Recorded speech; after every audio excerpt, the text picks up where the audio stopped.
As the title suggests, this podcast is about why I'm starting this channel. This week, my family lost someone very close to us to COVID 19. He was a person who did not take the virus lightly. He did not take off his mask in the office.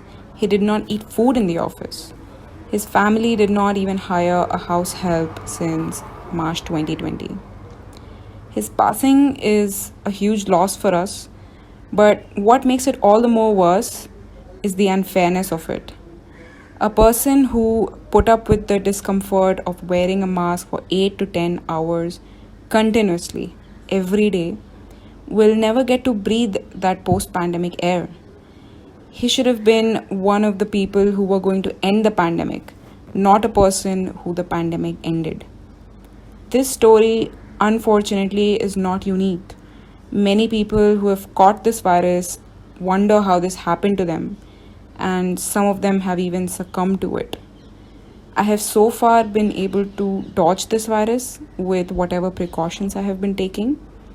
Despite that, in the light of current events, I speak with all the realism and humility in my heart that I could be the next target for the virus.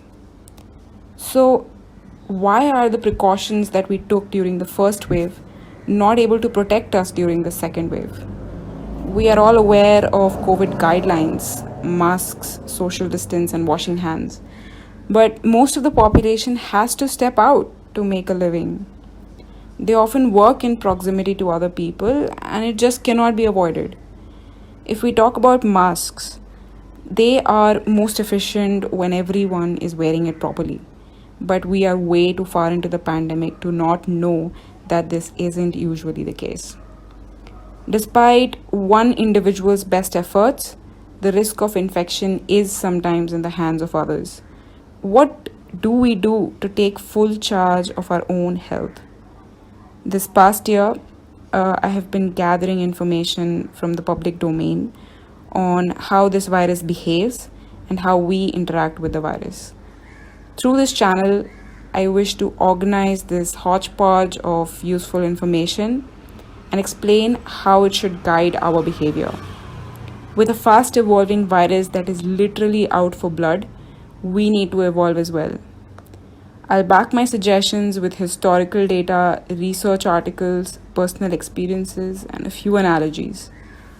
I hope this endeavor can mutually benefit both me and the people listening to this. And by doing our best to keep ourselves safe, regardless of the end result, we will indirectly be doing great service to everyone. And if people who we have lost are watching us from above, they won't have to see the misery and despair of their loved ones.